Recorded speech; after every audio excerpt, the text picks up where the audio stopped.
Hi friends, how to cook சமையலில் இன்றைக்கி நம்ம பார்க்க போகிறது அச்சு முறுக்கு. அச்சு முறுக்கு பாருங்கள் எவ்வளோ அழகாக வந்திருக்குன்னு. நம்மளும் வீட்லேயே ட்ரை பண்ணி பார்க்கலாம். ரொம்ப ஈஸியாக செஞ்சிடலாம் ஃப்ரெண்ட்ஸ். நீங்களும் வீட்டில் ட்ரை பண்ணி பாருங்கள். அதுக்கு முன்னாடி நம்ம சேனலை சப்ஸ்கிரிப்ஷன் பண்ணிக்கோங்க. கூடவே வரும் பெல் பட்டனையும் கிளிக் பண்ணிக்கோங்க. வாங்க ஃப்ரெண்ட்ஸ், இப்போ நம்ம அச்சு முறுக்கு எப்படி செய்கிறதுன்ட்டு நம்ம பார்க்கலாம். நான் அதுக்கு 1 கப் அரிசி மாவு எடுத்திருக்கேன், 1/2 கப் மைதா மாவு எடுத்திருக்கேன், 1 கப் சுகர் பவுடர் மாதிரி பண்ணி வச்சுருக்கேன், ஏலக்காவை தூள் பண்ணி வச்சுருக்கேன், 1 கப் தேங்காய் பால் எடுத்து வச்சுருக்கேன். ஒரு பவுலில் அரிசி மாவை போட்டுக்குங்க. 3 ஏலக்காவை பொடி பண்ணி வச்சுருக்கேன், அதை போட்டுக்கலாம். இன்றைக்கி எள்ளு சேர்க்கல, நீங்கள் வேணும்னா எள்ளு சேர்த்துக்கலாம். சுகரை மிக்சியில் போட்டு நல்லா பவுடர் ஃபார்மில் அரைச்சி வச்சுருக்கேன், அதையும் சேர்த்துக்கலாம். மைதாவையும் நம்ம ஆட் பண்ணிக்கலாம். இப்போ எல்லாம் ஃபஸ்ட்டு நல்லா கலக்கி விட்டுருங்க. பிளெண்டர் இல்லாதவங்க கையிலேயே கூட நம்ம கலக்கிக்கலாம்.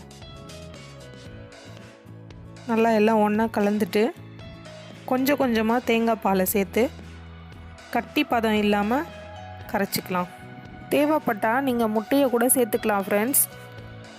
பாருங்கள், கொஞ்சம் கொஞ்சமாக நான் சேர்த்து, ரொம்ப தண்ணி ஆயிடுச்சுன்னா அப்புறம் வராது. அதனால் கொஞ்சம் கொஞ்சமாக நம்ம சேர்த்து கிளறி விட்டுக்கலாம். அந்த கட்டிலாம் இல்லாமல் ஒன்றா நல்லா ஒரே கன்சிஸ்டன்சியில் வரணும். பாருங்கள், ஃபுல் பாலையும் நான் ஊற்றிட்டேன். நல்லா அழகாக கிண்டி விடுங்க. பாருங்கள் ஃப்ரெண்ட்ஸ், இந்த பதத்துக்கு வரணும். நம்மளுக்கு பதம் எப்படி பார்க்கணுன்னா, ரொம்ப கட்டியாக இருக்குதுன்னு நான் கொஞ்சம் தண்ணி ஆட் பண்ணி கலக்கிக்கிறேன். ஓரளவு திக்காக இருந்தால் போதும், ரொம்ப திக்காக இருந்தால் அப்புறம் வராது.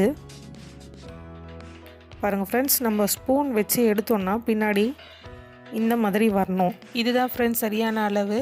வாங்க நம்ம கடாய் வச்சு ஆயிலை சேர்த்துக்கலாம். எண்ணெயை தேவையான அளவு பொரிச்சு எடுக்கிற அளவு ஊற்றிட்டு, நான்ஸ்டிக்கில் நான் வச்சுருக்கேன் அச்சு. கொஞ்சம் லைட்டாக எண்ணெய் சூடானதும் இந்த மாவில் வச்சு உடனே எடுத்து அப்படியே எண்ணெயில் வச்சுருங்க. வச்சு லைட்டாக தூக்குனிங்கன்னா அழகாக அதுலேருந்து அதுவே உருண்டு வந்துடும். பாருங்கள், இவ்வளோ அழகாக வந்துடுச்சு ஃப்ரெண்ட்ஸ்.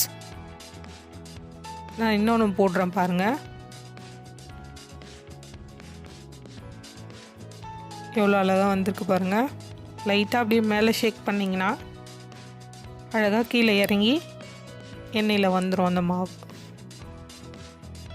பாருங்கள் ஃப்ரெண்ட்ஸ், எவ்வளோ அழகாக வந்திருக்குன்னு. குழந்தைங்கள்லாம் நல்லா விரும்பி சாப்பிடுவாங்க ஃப்ரெண்ட்ஸ். நம்ம வீட்லேயே ட்ரை பண்ணி பாருங்கள்.